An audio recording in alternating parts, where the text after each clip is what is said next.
தொடர்கின்றன. உலக நன்மை வேண்டி ராமேஸ்வரத்தில் 2007 விளக்குகள் ஏற்றி சிறப்பு பூஜை நடத்தப்பட்டது.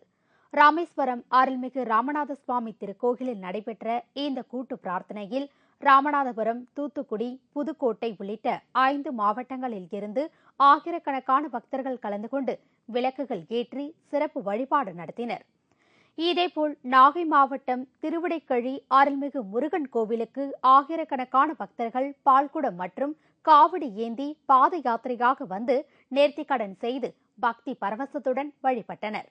இதில் சிதம்பரம், சேலம், ஈரோடு உள்ளிட்ட பல்வேறு மாவட்டங்களில் இருந்து பல ஆயிரம் பக்தர்கள் கலந்து கொண்டனர்.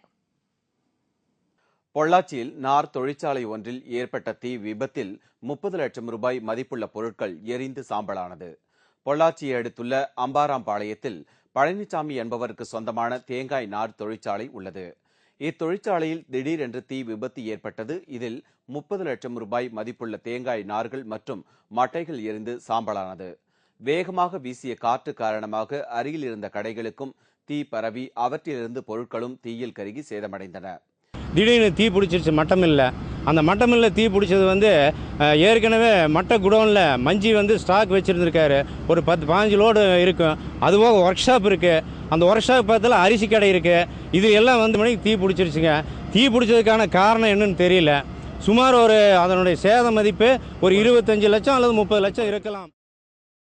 இதேபோல குமாரபாளையம் அருகே உள்ள குளத்துக்காடு பகுதியில் உள்ள விசைத்தறி தொழிலாளர்கள் அலமேலு, மோகன்குமார், மாதாஸ்வரன் ஆகியோருக்கு சொந்தமான குடிசைகளில் திடீரென தீப்பற்றிக் கொண்டது.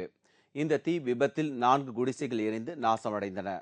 பாத்திரங்கள், துணிகள், ரொக்கப்பணம் உட்பட 1 லட்சம் ரூபாய் மதிப்புள்ள பொருட்கள் தீயில் கருகி சேதமடைந்தன.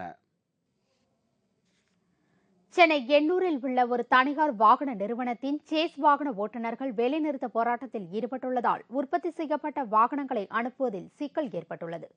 சென்னை திருவொற்றியூர் அருகே அமைந்துள்ள இந்நிறுவனத்தில் உற்பத்தியான வாகனங்களை பிற மாநிலங்களுக்கு எடுத்து செல்லும் சேஸ் வாகன ஓட்டுநர்கள் சம்பள உயர்வு கேட்டு திடீர் வேலைநிறுத்த போராட்டத்தில் ஈடுபட்டுள்ளனர்.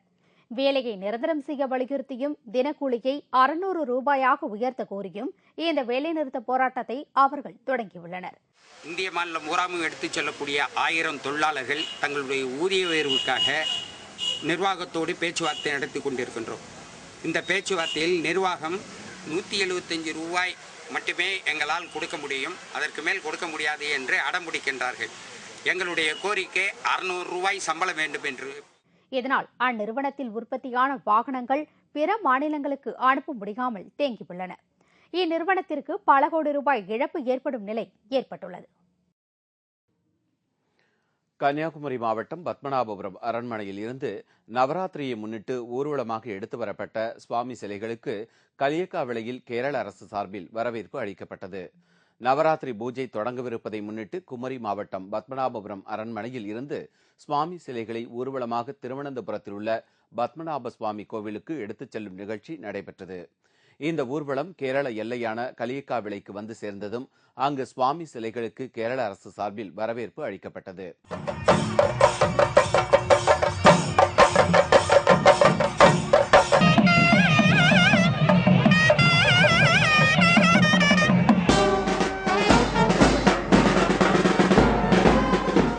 வருகிற 28ஆம் தேதி இந்த சுவாமி சிலைகள் ஊர்வலம் திருவனந்தபுரம் பத்மநாப சுவாமி கோவிலை சென்றடையும்.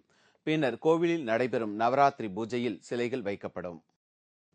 கிருஷ்ணகிரி மாவட்டம் ஓசூரில் ஓணம் பண்டிகையை அங்குள்ள மக்கள் சிறப்பாக கொண்டாடினார்கள். கேரள மாநில மக்கள் ஆண்டுதோறும் சிறப்பாக கொண்டாடப்படும் ஓணம் பண்டிகை விழா தமிழகத்தில் வாழும் கேரள மக்களாலும் கொண்டாடப்படுகிறது. கிருஷ்ணகிரியை அடுத்த ஓசூர் பகுதியிலும் கேரளாவை சேர்ந்தவர்கள் பலர் உள்ளனர். அவர்கள் ஓணம் பண்டிகையை திருவிழா போல கொண்டாடினார்கள். அங்குள்ள கைரளி சமாஜம் என்ற அமைப்பினர் நடத்திய இந்த ஓணம் விழாவில் ஏராளமானவர்கள் கலந்து கொண்டனர்.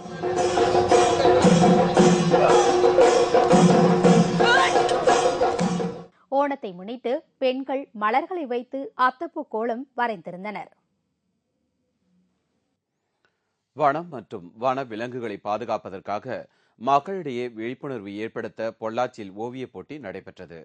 வருடந்தோறும் அக்டோபர் 1 வாரம் வன உயிரின வாரமாக கடைபிடிக்கப்பட்டு வருகிறது. மனித உயிரின பாதுகாப்புக்கு வனம் மற்றும் வன விலங்குகளின் பாதுகாப்பு அவசியமானதாகும். இதுகுறித்து விழிப்புணர்வு ஏற்படுத்தும் வகையில் பொள்ளாச்சியில் ஆனைமலை புலிகள் காப்பகம் சார்பில் பள்ளி மற்றும் கல்லூரி மாணவ மாணவிகளுக்கான ஓவியப் போட்டி, பேச்சுப் போட்டி உள்ளிட்ட போட்டிகள் நடத்தப்பட்டன.